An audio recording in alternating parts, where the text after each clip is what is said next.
Assalamualaikum warahmatullahi wabarakatuh. Salam sehat untuk kita semua. Corona masih ada. Itu adalah rangkaian kata yang banyak kita jumpai di sudut-sudut kota. Setahun berlalu, kita masih berada dalam pandemi COVID-19. Berbagai macam upaya sudah dilakukan oleh pemerintah pusat dengan dukungan pemerintah daerah. Salah satunya adalah pemberian vaksin COVID-19 bagi masyarakat Indonesia. Beberapa waktu yang lalu sudah hadir 3.000 dosis vaksin COVID-19 di Kabupaten Probolinggo melalui Dinas Kesehatan Kabupaten Probolinggo. Kemudian terdistribusi ke seluruh vaskes yang ada di Kabupaten Probolinggo.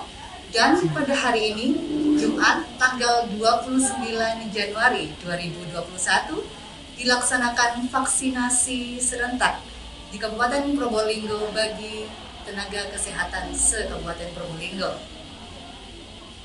Patuhi protokol kesehatan, memakai masker, menjaga jarak, mencuci tangan, menghindari kerumunan, dan mengurangi mobilitas merupakan salah satu upaya yang terpenting yang harus kita laksanakan dalam mencegah penularan virus corona. Saat ini telah hadir bersama-sama saya dan pastinya Anda semua, Kepala Dinas Kesehatan Kabupaten Probolinggo, yang dalam kesempatan kali ini akan kita ajak berdiskusi terkait dengan isu-isu strategis tentang vaksin COVID-19.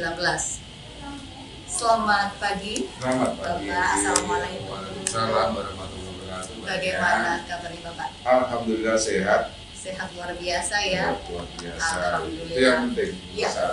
Oke, Bapak, kita tahu bahwasanya pastinya kita semua sudah merasa lelah dalam kondisi yang tidak normal ini ya. Biasanya kita bisa kemana-mana. Ya. Biasanya kita bisa duduk bersama-sama, Liburan bisa rekreasi. nah tapi dengan adanya pandemi ini semua menjadi tidak normal, begitu.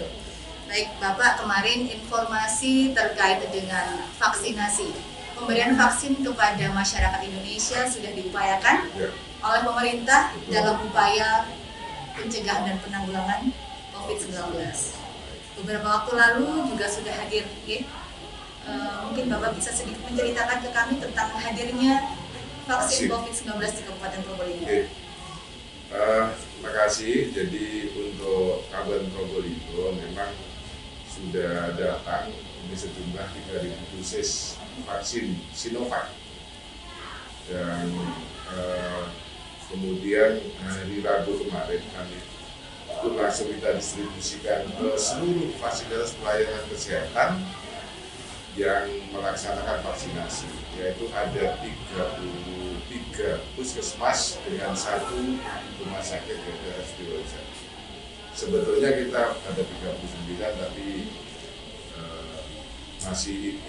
masih ada 34 karena yang 5 nanti akan vaksinatornya masih dalam pelatihan. Oke, baik. Berarti memang informasinya hari ini ya Pak, hari ini tanggal 29 serentak dilaksanakan pemberian vaksin untuk tahap yang pertama. Ya. Oke, Bapak, kalau kita berbicara tentang berita-berita terkait dengan vaksinasi di Indonesia, masyarakat dengan sangat mudah untuk mengakses media sosial. Banyak sekali berita yang positif maupun negatif bisa diakses dengan mudah oleh masyarakat. Bagaimana menurut Bapak upaya yang dilakukan oleh pemerintah Kabupaten Probolinggo untuk meyakinkan masyarakat bahwasanya vaksin ini aman dan halal?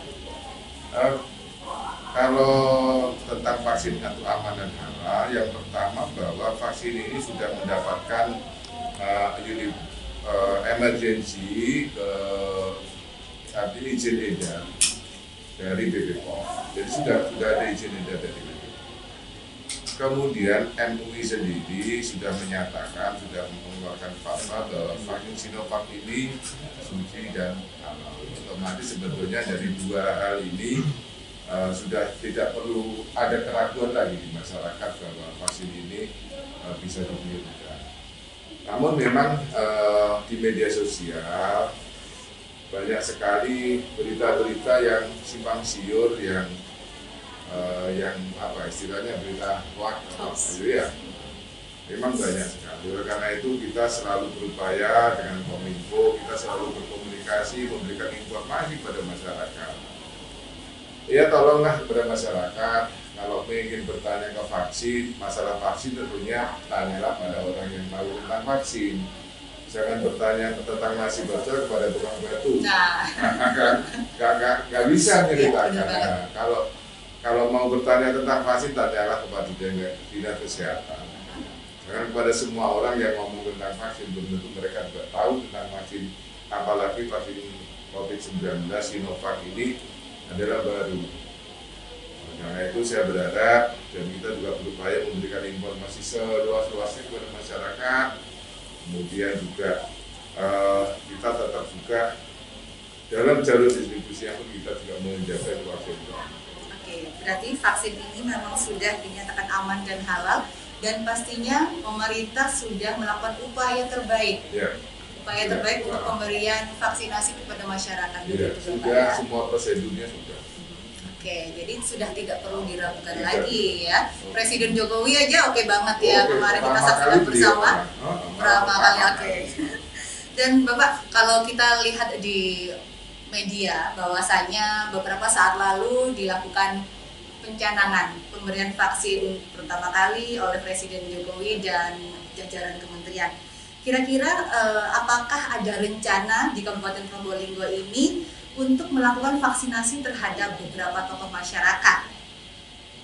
Ya, memang untuk Kabupaten Probolinggo saya mengambil keputusan yang mungkin agak berbeda, karena kebanyakan memang pencanangannya sudah kemarin tetapi saya memandang bahwa untuk dia mempunyai daya ungkit yang lebih besar, nanti pencanangan akan kita adakan pada dimulainya tahap kedua. Ini tahap pertama kan hanya untuk khusus tenaga kesehatan, memberikan perlindungan khusus kepada tenaga kesehatan. Nah nanti untuk pencanangan supaya mempunyai daya ungkit yang lebih besar, supaya masyarakat masih ingat, itu akan kita berikan nanti pada dimulainya tahap kedua.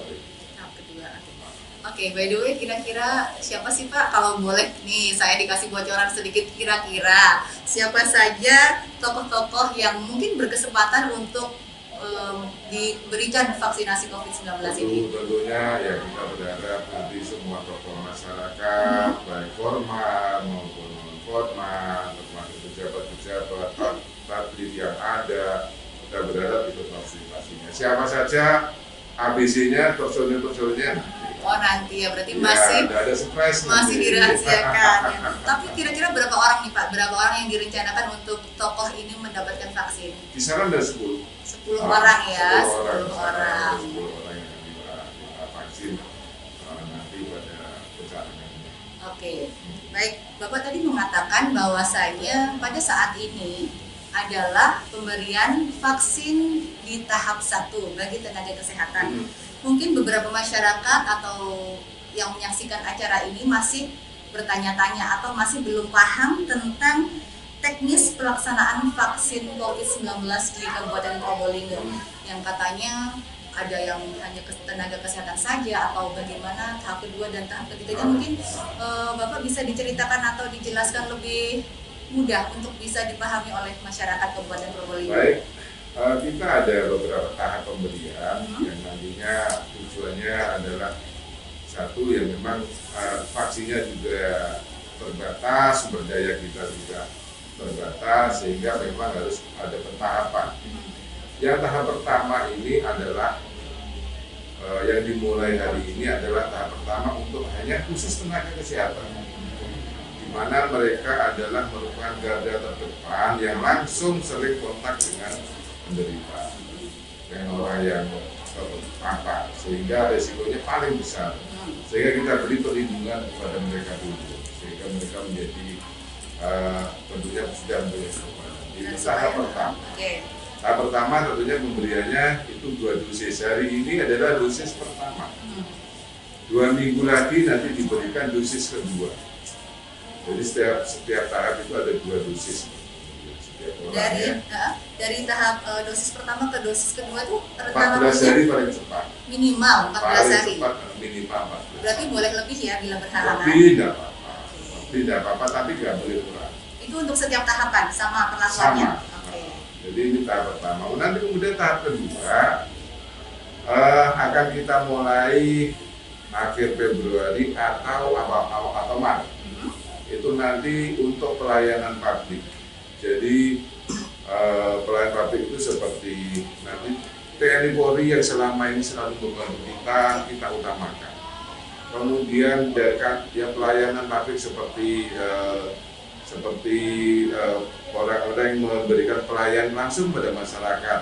Contoh Dukcapil, contoh terminal, stasiun, kemudian juga ya semua lah yang memberikan pelayanan langsung kepada publik. Dan nanti tahap ketiga itu bisa lansia, ya kalau nanti nunggu vaksinnya juga nanti lansia. Kemudian nanti tahap keempat masyarakat. Jadi tahap ketiga lansia sama masyarakat rentan, tahap keempat adalah semua masyarakat. Kita berharap itu nanti selesai di tahun 2021. Lebih memang kita targetkan 1 tahun begitu Pak ya.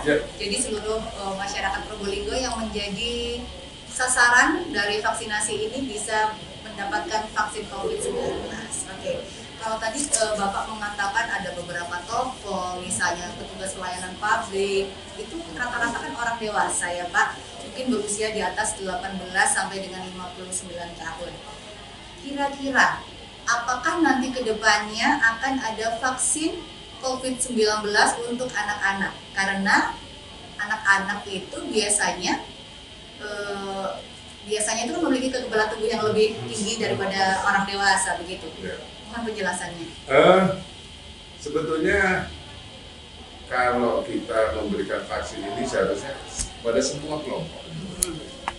Kalau sekarang itu yang diberikan hanya umur 18 sampai di bawah 60 tahun itu karena Sinovac itu dalam penelitiannya itu diuji cobakannya pada umur 18 sampai 59 tahun. Umur 60 tahun ke atas belum, tetapi itu nanti tetap akan ada. Tentunya kalau sudah ada penelitian tentang pemberian imunisasi kepada lansia juga kepada anak-anak.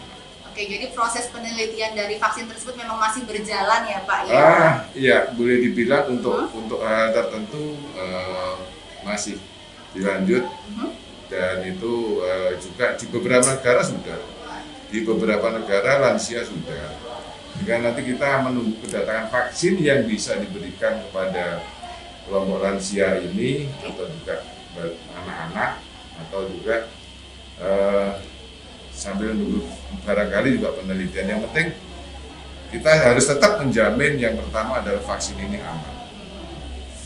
Oke, setelah tadi kita mengetahui proses dari vaksinasi tersebut, tata laksananya bagaimana, sasarannya siapa saja, ini Pak, mungkin masih banyak anggapan masyarakat bahwasanya vaksin COVID-19 itu adalah obat.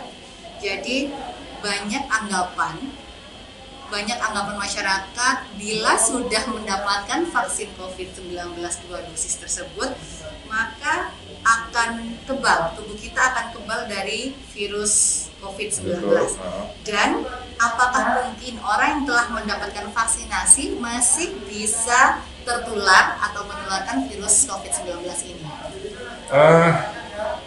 Kalau tertular mesti loh. Kalau kita tidak pakai masker, kita tidak cuci tangan, kita tidak menjaga jarak, kemungkinan tertular masih, karena masih banyak di masyarakat kita yang belum tervaksinasi, belum kebal. Kemudian apakah bisa menularkan? Kalau dia kan kebal secara pribadi. Jadi kalau dia kena virus, dia kebal secara pribadi, dia tidak akan sakit dan virus yang masuk ke dalam tubuh akan diserang dan mati. Tapi dia kan ada virus juga yang mungkin ada di saluran nafas atas itu masih bisa juga dia menularkan. Oleh karena itu, walaupun kita sudah divaksin, walaupun kita sudah kebal, kita harus tetap melakukan protokol kesehatan. Untuk siapa? Bukan untuk kita, tapi untuk orang lain di sekitar. Jadi tetap ya Pak, kita protokol kesehatan itu walaupun kita sudah divaksin, mendapatkan vaksin dengan dosis yang lengkap, tetap harus dijaga ya Pak ya? Iya, tetap harus tetap. Dan itu masyarakat sudah tidak boleh lengah kayak iya, gitu ya? Betul. Okay. Protokol kesehatan tetap harus tetap. Okay. Bapak, kira-kira sebenarnya dari pemberian vaksin tersebut, berapa lama sih vaksin tersebut dapat bertahan atau menjadi perlindungan bagi tubuh kita? Sampai hari ini kan memang masih di dalam penelitian, karena virus saja baru 1 tahun ini. Pembuatan vaksinnya aja juga penelitiannya baru sekitar 8 bulan. Jadi pada kalau saya bilang sampai seberapa lama kita belum tahu. Yang jelas sampai 8 bulan ini masih bertahan. Masih bertahan ya. Iya. Oke. Sampai 8 bulan masih memberikan perlindungan. Nah, nanti kalau dengan berjalannya waktu, dengan terus penelitian akan ketahuan sampai berapa lama. Mudah-mudahan bisa memberikan perlindungan seumur hidup. Mudah-mudahan ya Pak ya. Iya. Tapi yang jelas sampai 8 bulan ini masih belum memberikan perlindungan. Oke, berarti memang selain upaya pemberian vaksin merupakan ikhtiar yang sudah dilakukan pemerintah, tetapi kita juga sebagai masyarakat tidak boleh lengah, begitu ya. Tetap prokes. Oke, baik Bapak, banyak sekali informasi-informasi terkait dengan vaksin COVID-19 ini. Saya dan Bapak adalah penyintas. Ya. Alumni COVID-19 ya, pada kesempatan tahap 1 ini, tahap 1 dan berikutnya 1, 2, 3, 4 mungkin tidak berkesempatan untuk mendapatkan vaksin COVID-19. Nah, apa sih Pak alasannya kenapa kok kita sebagai alumni ini tidak boleh mendapatkan vaksin? Dan kira-kira siapa saja menurut informasi yang Bapak terima, Bapak dapatkan, siapa saja sih yang tidak bisa atau tidak dapat divaksin COVID-19? Ya, saya memang seperti disampaikan Mbak Nia tadi, saya memang termasuk alumni. Alumni orang yang sudah pernah terkonfirmasi, alhamdulillah sekarang kondisi sudah sehat, tes cek juga sudah negatif. Nah, kalau sudah seperti itu, kita kan sudah punya kekebalan. Sebetulnya nggak ada kontraindikasi, artinya kalau divaksin boleh, tidak masalah. Kalau divaksin tidak masalah buat saya, tetapi kan bukan prioritas karena saya sudah punya kekebalan. Oh begitu. Lebih baik diberikan pada orang lain yang membutuhkan daripada kita udah kebal ngapain lagi disuntik lagi, kan begitu. Jadi bukan nggak boleh diberikan, tetapi ini masalah prioritas. Oh, jadi diberikan kepada orang-orang yang belum memiliki kekebalan tubuh. Jadi bukan tidak boleh divaksin ya. Misalkan divaksin, saya maksa divaksin, nggak apa-apa. Tetapi kan vaksin ini juga terbatas gitu loh. Jadi ya lebih baik diprioritaskan pada orang lain. Siapa lagi yang mungkin tidak boleh? Sebetulnya tidak ada kontraindikasi mutlak. Hampir semua orang boleh, apapun juga. Tetapi ada beberapa kondisi yang mungkin kalau diberikan pun nanti akan menimbulkan satu kemungkinan kekebalannya tidak maksimal. Karena dia kondisinya mungkin sakit pada saat itu. Atau bisa juga memicu penyakitnya. Oleh karena itu, pada kondisi-kondisi tertentu itu bisa ditunda atau memang tidak bisa diberikan. Contoh, misalkan sekarang kondisinya dia sedang flu, batuk, pilek, otomatis dia dalam proses peradangan, proses infeksi. Kalau kita berikan, maka proses imunnya, pembentukan imunnya tidak akan maksimal. Maka ditunggu sampai dia sembuh, sehat. Ya.